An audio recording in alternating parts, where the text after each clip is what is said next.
Welcome, everyone, to our fourth and final session of this very special edition of the Notre Dame Forum as part of the inauguration of Reverend Robert A. Dowd, CSC, the 18th president of the University of Notre Dame. We have had some broad-ranging conversations today. We've talked about climate change, we've talked about the global economy, we've learned about quantum mechanics, we got some dating advice from the previous panelist. And we're not stopping there. We are thrilled for this final session of today's forum to have the opportunity to talk to Admiral Christopher Grady, Vice Chairman of the Joint Chiefs of Staff, and Ambassador Joe Donnelly, former ambassador to the Vatican and former US Senator, on a topic that is very much on all of our minds. How do we advance peace in this fractured world? As with our previous sessions, a QR code will be available on the screen behind me throughout the session if you would like to submit a question for either of our distinguished guests. I'm very delighted today also to welcome our moderator for today's session, the Charles and Jill Fischer Provost of the University of Notre Dame, John McGreevy. Over to you, John.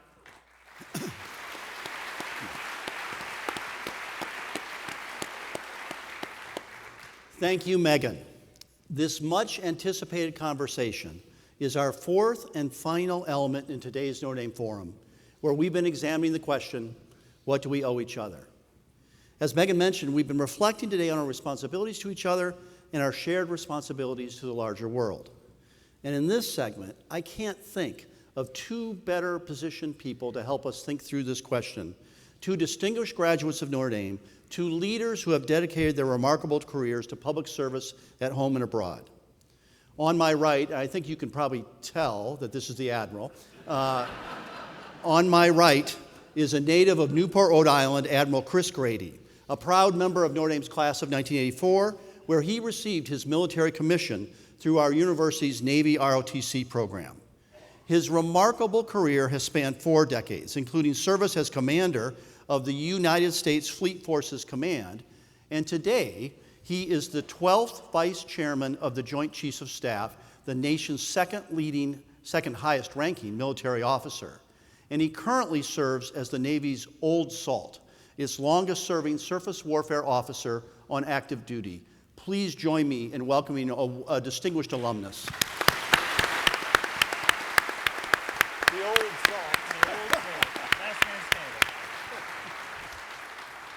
On Admiral McGrady's right is another distinguished alumnus, Joe Donnelly, a double donor who earned both his bachelor's and his law degree from Notre Dame in 1977 and 1981. He most recently served as our U.S. ambassador to the Holy See, a post he held until July. Previously, he represented the state of Indiana in both the U.S. Senate and the U.S. House of Representatives. His long career of public service began at the local level with service on the state election board and local school board. And I am proud to add that he is now a member of the Notre Dame faculty, teaching in our political science department in the Keele School of Global Affairs. Please join me in welcoming Ambassador Donnelly.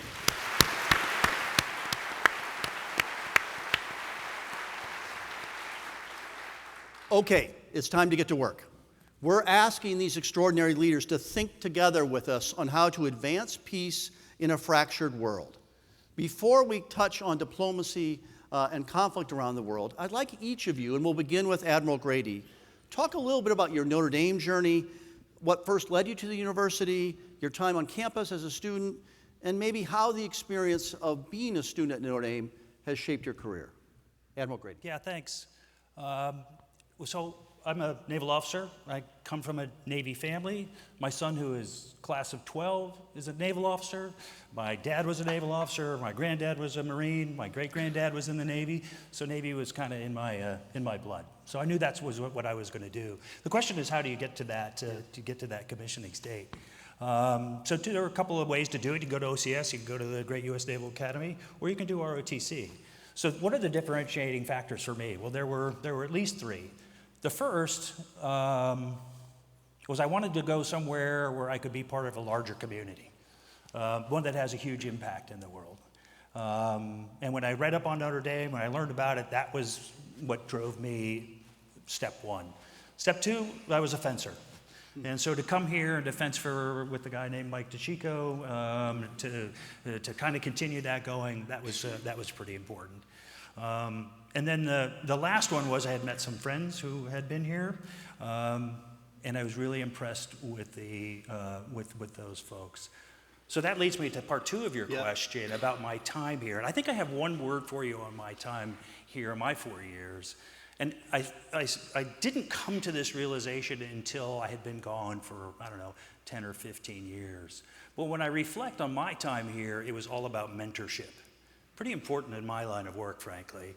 And when I say mentorship, I mean those folks that mentored me while I was here, whether it was Coach DeChico, legendary, whether it was Father Kirby, who was a legend in the history department, or whether it was my peers. And there's a couple of folks from Dillon Hall who were so important to me and kept me going as a student. So this idea then of mentorship was absolutely critical. And then having moved on, and as I reflect on what did Notre Dame mean to me, what did it give me, two things really jump out. First, I think for most of us, we come from, we're a big fish in a little pond, and you come to a place like Notre Dame where you realize that's just not going to get it done. You're going to have to work really, really hard. And so the value of hard work and preparation in everything that we do here at ND really played forth as I entered the fleet. And then just to kind of finish that up, you have to do things the right way, right?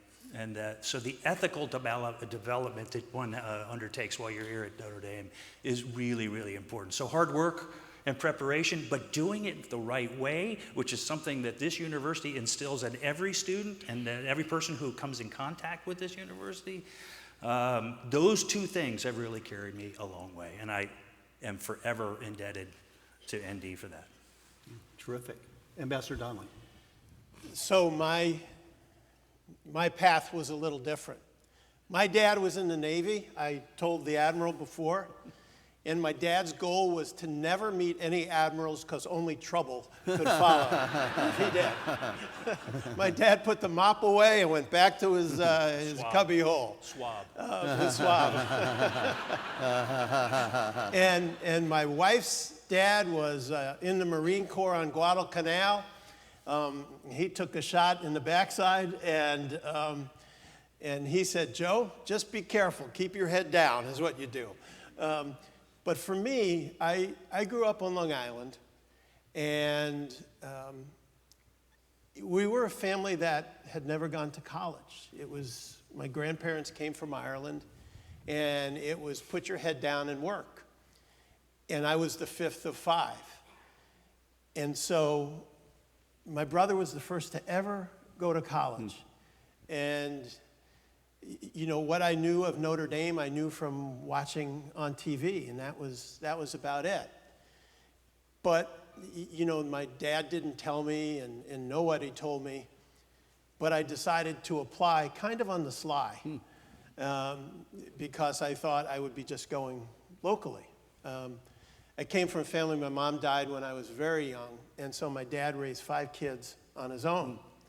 And the joke in the family was, I was asked one time, your dad didn't get home till 6. You and your brother were in the house by yourself. And you guys never got in trouble. You never wound up with the police. I said, that's because the police would have put us in jail. My father would have killed us and left us in the backyard. But, I was fortunate enough, it had never gone west of the Poconos before I came to Notre Dame. It was the first time we came out here, and it was like, oh my God, there's the rest of the country out here. And Notre Dame was a place that opened up the world. The world was a very small place before, and all of a sudden there's people from other countries, people from all over, world-famous scholars, and it was like the scales fall from your eyes. And what you talked about doing the right thing, I'll never forget Father Hesburgh, the conversation I had with him before I started in Congress, like right before I came out to Washington. He was kind enough to sit down with me. He was smoking a cigar at the time. And he said, remember, do the right thing. Don't do the easy thing. He goes, if you do that, you'll never have to worry. And so, by the way, I lived in Holy Cross Hall, and some of you may be, I'm class of 77, may remember that in those days you got a pamphlet in the mail. You weren't randomly assigned to a dorm, you got a pamphlet in the mail, and it listed all the dorms. And it listed the prices for every dorm. And Holy Cross Hall was the cheapest price on the list. My dad goes, that's a lovely looking hall right there. And so we knew we loved Holy Cross and we didn't like Dillon. Those are the two things that we knew. Holy Cross is fine. Alumni, not so much. Boo, boo. You're on your own on that one, Admiral. I can take it. Go Big Red. Okay, let's turn a little bit to we're going to move away from residence hall chatter here. Let's turn a little bit to the world out there. This is a very broad question, but we know we're in a time of deep and entrenched conflicts. Both of you, in different ways, have been working for peace and the resolution of those conflicts. How do you feel about the prospects for peace in 2024 when you survey the globe? Maybe I'll start with Ambassador Donnelly and then go to Admiral Grady. The answer for me is, tell me how the United States is going to do, and I'll tell you how peace is going to do. And the reason I say that is when I was the ambassador at the Vatican, what you realize when you go overseas, when you go to other places, I mean, here at home, you know, we're working with each other and agreeing or disagreeing. But when I went overseas, the other ambassadors would come up on different events and go, what's the United States going to do on this? And when other issues had come up, the first thing they do is come and go, how can you help us on this? And you began to realize everybody's looking towards you. And I think it's that way right now. The world is looking towards us. I remember a trip I took when I was in the Senate, and we went to Afghanistan, to Israel, and to Ukraine. It was right after the Maidan. And in Afghanistan, they said, the United States is the only country that ever came here to help us. And in Israel, they said, well, we fight with each other a lot, but we know without you, we'd be in big trouble. And in Ukraine, they said, here's what we know. Russia's carved off part of our country. But if you didn't support us, they'd be sitting in Kyiv right now. And so you tell me how we do in the United States this year, and I'll tell you the prospects for peace. I actually think the opportunity for peace in Ukraine comes right after the election. When other actors around the world know how that sorts out, then they're going to make their decisions about how to move forward. Admiral Grady. Yeah, thanks. From my vantage point, I think that the world that we are going to give to our children is increasingly congested, contested, competitive, and one prone to conflict. But in spite of all of that, I don't think that war is inevitable. That the fact that lasting peace is something that is unobtainium. We can get there, and it is U.S. leadership in the world that will do that. Now, certainly, if you look at Ukraine as an example, that should be a warning sign to all of us, a lesson learned to all of us, that threats to the rules-based international order are real. Threats to things like sovereignty and independence are real. Authoritarian regimes are real, that war is real, and indeed that nuclear weapons are real. So that's the environment in which we operate in. But again, it is not an inevitable die is cast that we will end up in that conflict at the end of that spectrum that I talked about. I think there's at least two defining characteristics that we have to work our way through. One is we have transitioned through our unipolar moment past a bipolar moment, indeed past a multipolar moment to a multinodal moment, where it's not just one superpower, it's others, where hyper-empowered individuals, think folks like Elon Musk, think the Houthis in the Red Sea as an example of the non-state actors, are all part of this world that we're playing in. And frankly, that is a return to history. The unipolar moment that came after the end of the Cold War, when the wall fell, that's not historically the norm. And so we have returned to that norm. So we live in this multinodal world that we live in, and we're going to have to figure out how to do that. The second thing is we live in a multi-cycle world. So there is an election cycle you just referred to, 2, 4, 6 years. There's the news cycle. What is that? Maybe 24 hours. I guess with social media, it could be 24 minutes. There's the attention span of the American public, sometimes 24 seconds when it comes to that. There's our adversaries who have a long-term view. Think 2049, 100th anniversary of the People's Republic and the Chinese Communist Party. So we have to be able to work within a multinodal world and a multi-cycle world. Now, how do we do that? And why do I have great confidence? It is because of the allies and partners that we have. It is alongside the great people that we have working for us and with us, it is one of the great competitive advantages that we have. And so, what are that? Who are those allies and partners? Well, certainly it's the 7 treaty allies that we have around the world. It's how you expand outward from there to partners that are nation states. It's academia, it's Congress, it's the media, it's the defense industrial base. And so I think by leveraging and being the partner of choice for those allies and partners, we will live up to what I believe is the case, that war is not inevitable, that peace has a chance.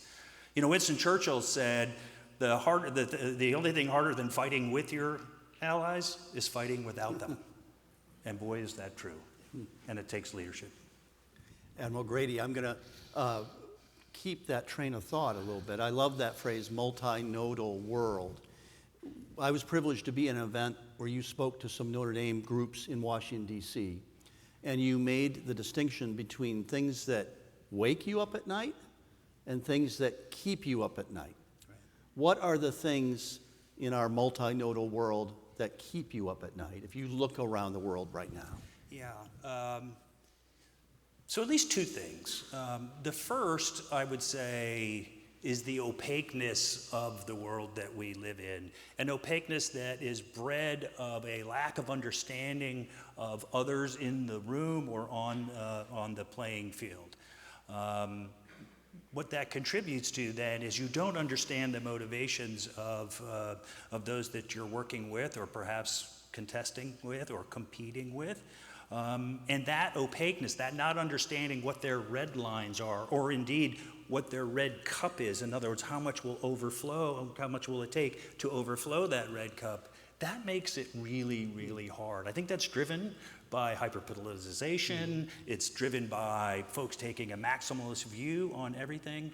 And so if you have an opaque world that you're trying to navigate in, the probability for buffoonery just goes way up because you don't know what position others take. That's one. That keeps me up at night. The challenge of simultaneity keeps me up at night. And that's certainly, from someone who's in uniform. So back to this multipolar world we live in. Certainly, if we're going to have a big fight with China, or we can also have a big fight with Russia at the same time, or other opportunistic adversaries. So how we think about simultaneity across all the instruments of national power, that's a hard problem set that comes from a multinodal world that we live in. And I'll finish up by saying, in my job, I look at everything through 2 lenses. The first is the force, and the other is the foundry. So the force is going out and fighting and winning. And then the other is the foundry. Everything that it takes in the arsenal of democracy, the manning and the training and the equipping to enable going out and fighting and winning in that force if you have to. Mm-hmm. And so there's some systemic challenges there that we have to work on. recruiting has been a challenge. And so this propensity to serve, hopefully we can talk about that later maybe, but this propensity to serve, if we're going to live up to the greatness of the all-volunteer force, is something that we're going to have to continue to encourage. The defense industrial base that we rely on within that foundry to enable going out and fighting and winning if we have to, has contracted so much that I'm worried that we won't be able to generate what we need if the fight comes. So if you read the book Arsenal to Democracy or Freedom's Forge, will we have the capability and the capacity to surge when we need it? I think it's an open question. So if you look at it through the force of the foundry, these are the things that keep me up at night. Now, what wakes me up at the night, if you want to go there, are things that spark you, right? This probability of buffoonery that comes from the opaque world. So it may not be us going to war with somebody. It could be something that happens in some island somewhere that could spark, because we have those allies and partners, we have to come to their aid. Those are the kind of things that wake you up at night. What about that? Ambassador Donnelly, you had the unusual vantage point of working in Rome and working closely with Pope Francis and the multicultural, multilingual institution that is the Vatican. I know you worked quite a bit on issues around Ukraine and the Middle East. Tell us a little bit about that and maybe what you came to learn about the role of the Vatican or the role of being in Rome in global affairs. The way I'll start is by talking about at the end. So I was with President Biden at the G7, which was in Italy this year. And for the first time ever, the Pope came to the G7 meetings. And in the hall where the leaders would come in, all the different leaders would come in, they'd all say hello. The Pope walked in and he got a standing ovation. And that is the respect that the Pope gets and the incredible presence of what the Church talks about. I was asked, well, what's it like being at the Vatican embassy? I said, it's a lot like a UN embassy or being the ambassador of the UN, because you're not dealing with trade, you're not dealing with consulate issues, you're dealing with an organization who, when they talk, every other part of the world listens, and probably listens to them with more trust than anybody else in the world. When we talk, a lot of people believe us, a lot of people don't believe us. When the Pope talks, everybody listens. And so that created a unique situation. And I got there in early 22, just shortly after Russia had invaded Ukraine. And the Pope tries to get as much information as he can from a lot of sources. And he'll speak to an audience like this, and then he'll finish his remarks. And he'll look up and he'll go, by the way, I was thinking of a couple of other things. When he does that, everybody holds their breath. And on this one occasion, he said, a fellow from another country was telling me that the reason Russia invaded Ukraine was because NATO was getting close to their border. And that was before I got there. And so I'm getting ready to go there, and they said, by the way, clean this up, fix this mess. And that was the first meeting I had with the Holy Father. It was a 45-minute meeting, and 40 of it was on Ukraine. To go through with him, this was not caused by NATO. Yeah. This was caused by someone who wants to take another country, kill their citizens, take their property, and take over. And so we worked that nonstop. Mm-hmm. And at this point, the Vatican's position on Ukraine is that Ukraine is entitled to all of its territory and to freedom and to peace, mm-hmm. which is where we were hoping to get them to. But you talk about what we worked on. So as the United States, the Vatican looks to us as well to help. Yeah. And so the Vatican, we coordinated with them to try to bring the Ukrainian children home. In those areas where Russia had come into Ukraine, over 20,000 of the Ukrainian children in those areas were taken to Russia and are still there. And the Church has taken the lead in many ways in trying to get those children back home to their parents. And so we coordinated with the Vatican to have their special envoy, Cardinal Zuppi, who is one of the leading cardinals in the church. He traveled to Russia, to China, to Ukraine, and to the United States. And we helped coordinate a lot of those visits. He met with President Biden in the Oval Office. And I'll never forget that. It'll be a family memory because I was sitting there with the president and with Cardinal Zuppi and a number of the clergy as well. And they all started talking about Aquinas theology. And I asked for a Coke and a bag of chips at that point. But so we've been able to get some of those children home. That was a critical effort. And then with Gaza, the Vatican tries not, obviously the United States is critically important to them, but they try to always make sure they are known as independent as they are. They're their own state, their own country, but we work on a lot of things together. And so in Gaza, I actually went to see them and said, I think one of the most important things you can do for peace now is to have the Pope meet with the hostage families. And, we talked about it. I talked about it with Cardinal Parolin, the second in command. And the next day he said, here's the challenge we have. We want to make sure the Palestinian families are heard as well. I said, so do we.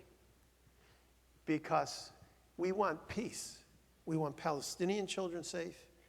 We want Israeli children safe. We want this to end. And he said, well, let me see what we can do. And so the next day, they set up meetings with the hostage families and with the Palestinian families as well, so they could meet with everybody. And the Israeli ambassador was a part of this also. We had an American family, Hirsch Poland, who we recently lost, was killed.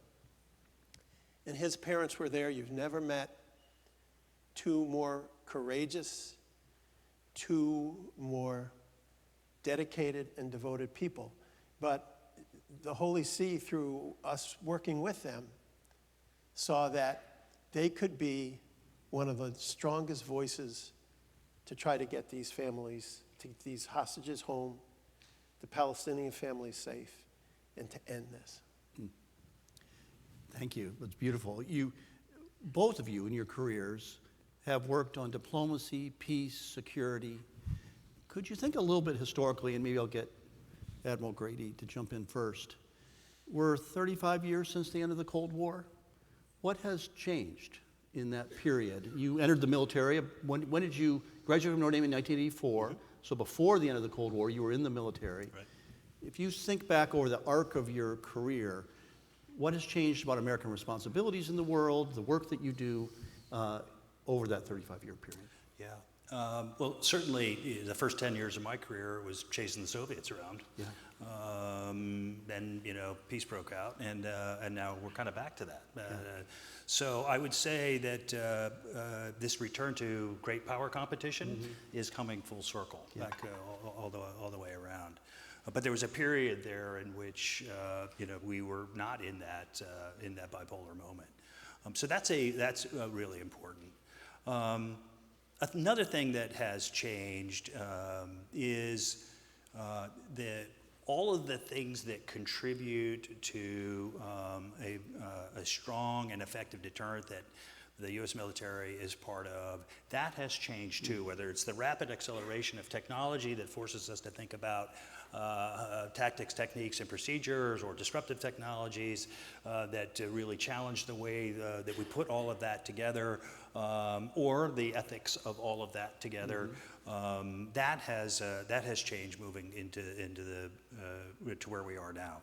The pace of change has been really something to see. I give this example, which is a really personal one to Christine and I and my family.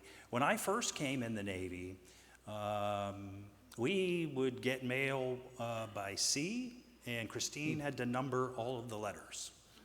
because you didn't want to read 20 before you read 19 and 18, because 20 might say, you know, Nick got his cast off today, and I'm like, well, you know, what happened here, right? Flash forward to, to 30 years, and I'm a strike group commander on the carrier that has such big pipes, and I could now get texts from Christine and the boys, and I would wake up on Sunday morning in the Arabian Gulf. I'd have 400 text messages because they were all about Notre Dame football. So score, fumble, touchdown, So fortunately, I Now, could. you know that's a sensitive topic here this week. Yeah, it's an important one. So the pace of change really makes us think differently. Another one is how we think about deterrence, and so I think we were very good at that. We had great minds and great leaders thinking about deterrence, and we need to regenerate that going forward. And deterrence is going to mean something very different than it did in the height of the Cold War when I was chasing the Soviets around. And now you have at least two nuclear competitors that you'll have to deal with. Conventional deterrence is important. By the way, neither of those two nuclear adversaries think the same way. Chinese thinking is very different than Russian thinking, so how do you work your way through that? The Department of Defense has embarked on what is called integrated deterrence, how we bring all of the levers of deterrence to the table across the diplomatic, the information, the military, and the economic. We need to regenerate how we think about doing that. It's just as important now as it was then. And then, as I mentioned earlier, the defense industrial base has significantly changed in the time since I first came in. A stat for you: China has 25 shipyards that make ships. The United States has 6. One of China's 25 shipyards has more capacity than our 6 put together. So if you think about the defense industrial base in the world that we live in now, you're not going to be cranking out Liberty ships one every 3 days. You just can't do that with a guided missile destroyer or an F-35 Joint Strike Fighter. The industrial base has contracted, as I said, and they've gone to, for all the right reasons, kind of this just-in-time logistics. That will not work going into the future. So how we work with the defense industrial base, as we are learning in Ukraine, as an example, or in support of Israel. What hasn't changed? I think that's just as important, though, right? So what hasn't changed, at least from my perch in wearing uniform over the last 40 years, is the quality of the people that come into the force. They are different, for sure. They are certainly different than I was when I came in 1984. But they are not better, they are not worse, they are just different, but equally capable. So I am, I applaud each and every one of you for what you have provided to the nation and for your children who have come forward. So the quality of the people that come to serve are exceptional. You saw it firsthand when you went out to the aircraft carrier, and you have done that as well, sir. So that hasn't changed, and then the allies and partners piece. They are just as important now as they have ever been, and so working with them will be absolutely critical. So some things are immutable. Just one final sea story for you. That's what we do in uniform. We tell sea stories. So I took my ship into Newport, Rhode Island. My father, as I told you, was a naval officer. He was retired in Newport. He had command of his own ship out of Newport. So when you come up to a port, the pilot comes out and he helps you get into the port. It's law, right? They have to. I don't need the pilot, but yeah, you could have him. So you pick the pilot up off the sea buoy, and I'm looking back as the pilot boat comes alongside. I see the pilot jump on board, and I see another guy jump on board, and it was my dad. And he comes up to the pilot house. We go driving in. He happened to know the pilot. They were critiquing me on my ship handling skills the whole way. Yeah, it's kind of wimpy. Turned that too soon. You're not going to back in? What's wrong with you? All that other stuff. But in the end, as Dad and I were reflecting on that, he goes, I haven't been on the bridge of a ship in 25 years. I could do it right now. Because of the sailors, the relationship of the officers to the enlisted, chief petty officers, the sights and the smells. The technology changed, but that dynamic that makes us great had not. Well, you've already led us a little bit into the final question before we take questions from the audience, which is, what should inspire us? If you think about the people in this room, maybe especially the young people, the theme of our forum is what do we owe each other, which naturally calls to mind service. How can we bring people together in a quite polarized country to face the challenges of our times? Maybe how can Notre Dame help bring people together? What's your sense of that, Ambassador Donnelly? One of the things I always supported, and we don't have it, but I think it would be so critical, is to have a national year of service.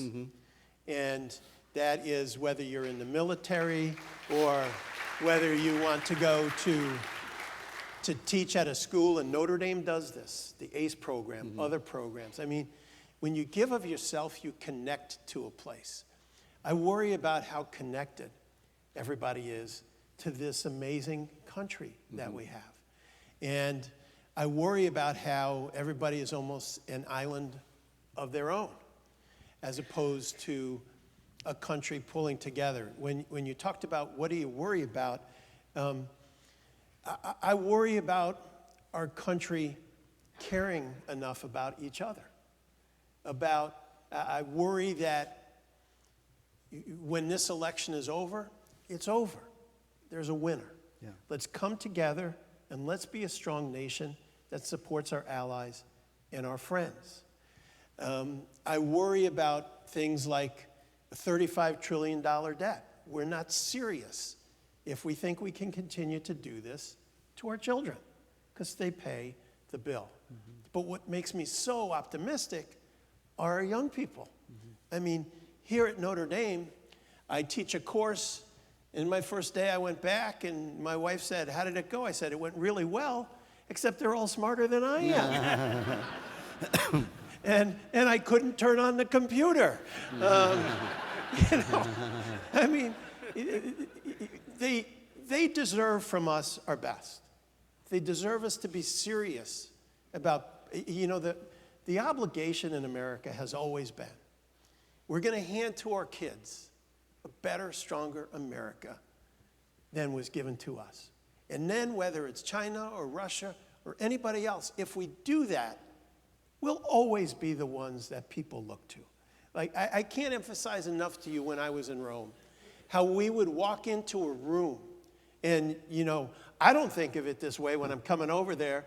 I'm like the United States guy in a room of 100 ambassadors, and they all come up and go, "We really need you to run point on this for us, because then everybody will take it more seriously." I mean, that's who we are. When they talk about the indispensable nation, that's what we inherited, and that's what we have an obligation to pass forward, because if we do, we can handle all these other problems, like a Russia, and I know the Admiral knows this and probably can't say this, but, what Putin responds to, he stops when you punch him in the nose. That's what he stops at. And he knows a strong America means he can't do these things.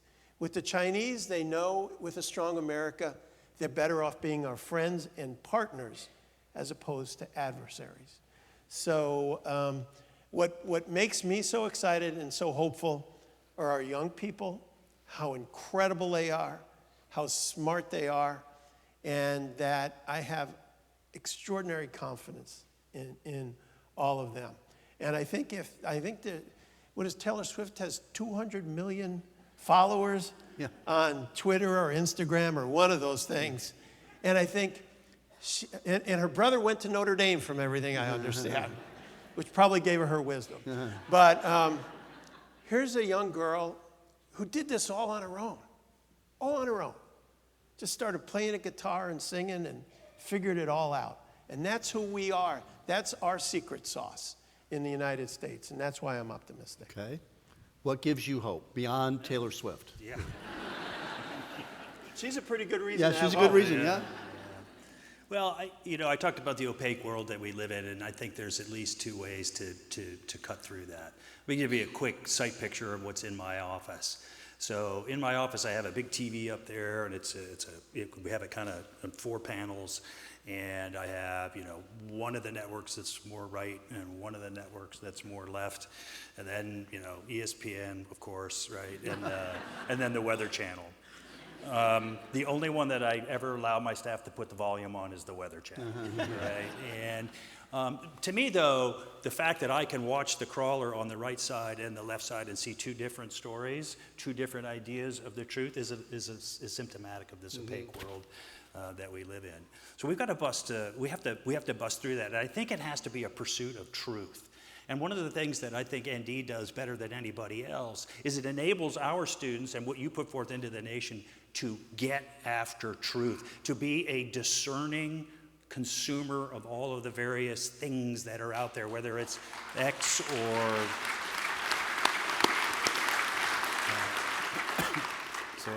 so ND, please continue to do that so that they can make up their own choice and be part of the policy discussions that then will allow us, based on truth and data but not strongly held opinion, to go in the right direction for the country. ND is unparalleled in the product that you put out to do that. Secondly, and this gets to you, sir, and to Father Dowd and the rest, use your convening authority in places like this. It's super powerful. When I think of the work that Mike Desch is doing, I think Mike's over here somewhere with NDISC. When I think what Jeff Rhodes is doing in the research department, when I think about what Laura and the team are doing at KEO, this is the power of the convening authority that you can then bring people in, built on that foundation of that pursuit of truth, and help shape the dialogue. Let's be louder in all of that space. Terrific. Okay, we are now going to move to questions from the audience. They're on the screen here. First question for Ambassador Donnelly. What was the greatest lesson you learned working with Pope Francis? Well, one of the great lessons is we have a little granddaughter. And on my final meeting with the Pope, I was like stunned to watch this. Talk about efficiency. He's standing there. He sees our granddaughter come in. He puts his arm behind him. A staffer hands him a candy. He then hands it to my granddaughter. And she's like, I love this guy. He has a smooth operation. But the greatest lesson, or one of the greatest lessons is, the church, we have, there's like this division, and I'm no expert on it, but focus on rules or focus on trying to help every soul who may not be in accordance with the rules or putting them together. And the Pope looks out for the least of us. That Bible saying, whatever you do for the least, you do for me. That's who his concern always is. And he is a workaholic. He's up at like 5 in the morning, goes to bed at 8 at night. And his focus is on how I can make sure that every person has a chance. But I will also tell you, he does that while running a very tight ship. And he is incredibly kind, incredibly helpful. And if he thinks you're not doing your job in your department, you're on your way to a post somewhere else in the world. But We do the same thing. Yeah. But he truly is a reflection of what you would think Jesus might be on earth, is looking out for the least among us. Terrific. Admiral Grady, how do we deal with disinformation in a way that protects the hearts and minds of free people? That is, how do we allow an open media sphere while also limiting false information or disinformation? So to me, the fundamental solution to that problem is data and how we use data. Because data is unassailable.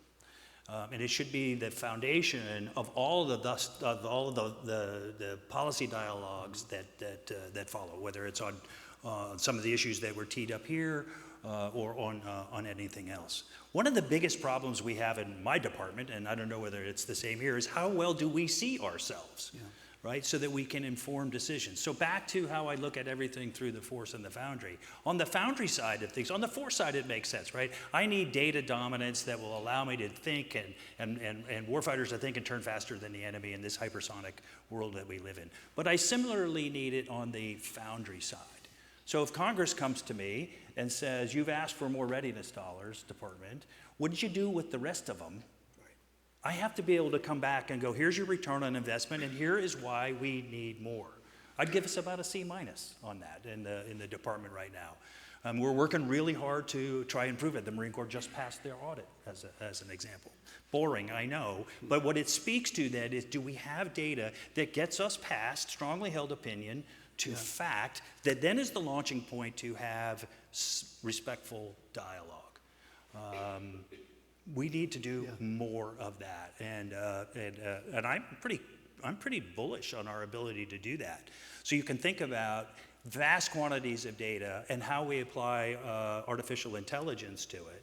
And I would just to get to the point about protecting individual rights, within the Department of Defense as an example, it isn't AI that we're talking about, it's responsible AI.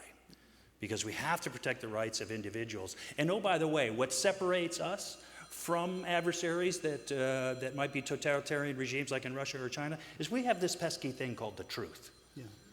Right? We have to come forward with the truth to make the argument that we are the partner of choice, that our thoughts are a way to be thinking about it. So responsible AI then, on top of how we is a key example of how we need to do data to be the foundation of how we inform the debates going forward. Excellent.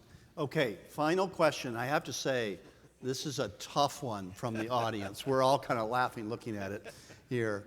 Is there, I'm going to say a course, but the question actually says obscure elective, which as provost I don't really like.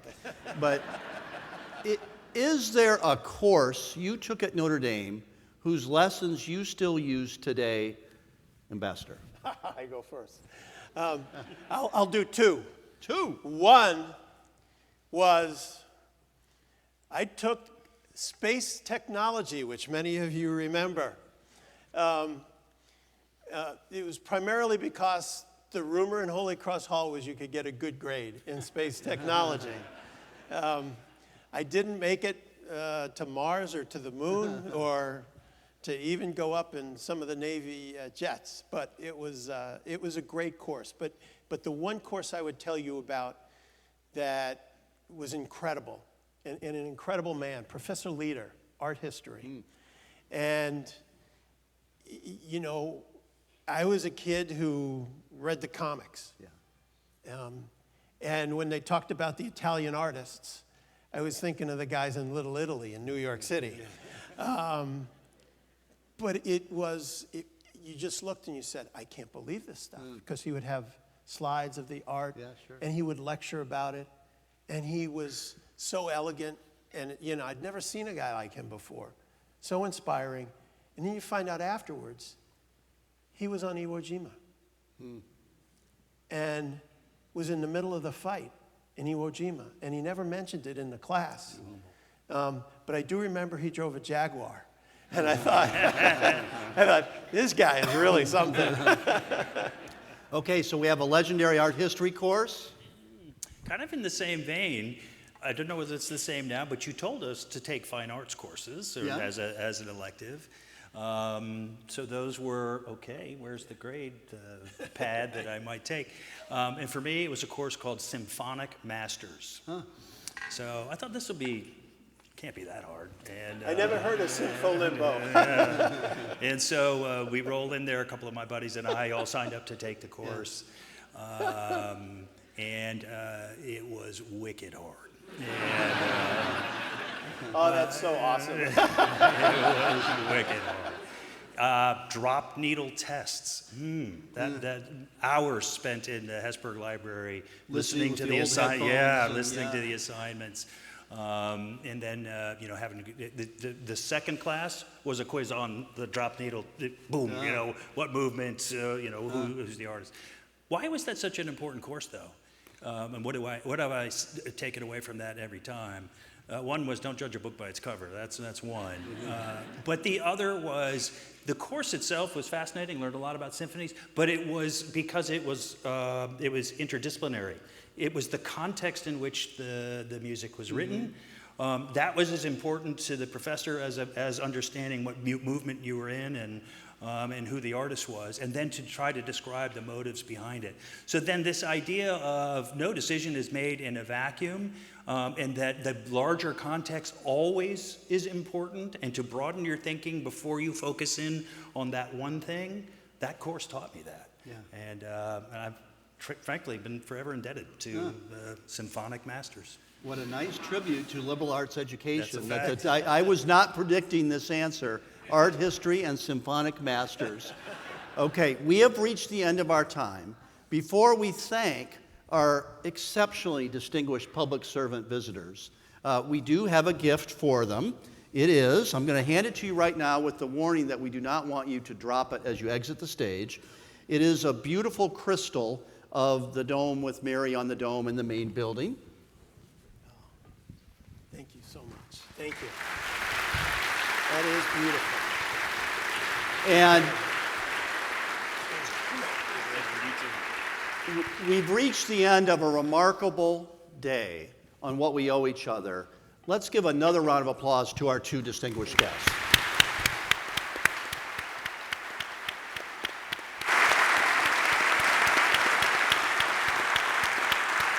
We should get a picture. I think Matt, John. Okay. Oh, Right there. There's the X. Here's our marks. Okay. Taylor would have known where to go. Great. let's have one final round of applause Oh, for the Megan. Admiral and the Ambassador, Provost you, Megan. McGreevy. Thank you so much.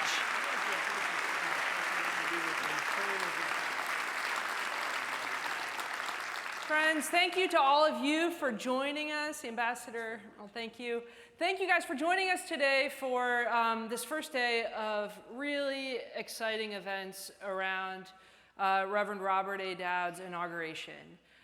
We invite you to join us tomorrow for the next phase of this inauguration. If you would like to know the schedule of events, you're welcome to consult the QR code behind me or any of the infinitely many programs that are floating around campus right now. We are thrilled to share this historic moment at Notre Dame with all of you. We're so proud of this community. We're proud that you're a part of it, and we can't wait to celebrate this inauguration with you tomorrow. Thank you.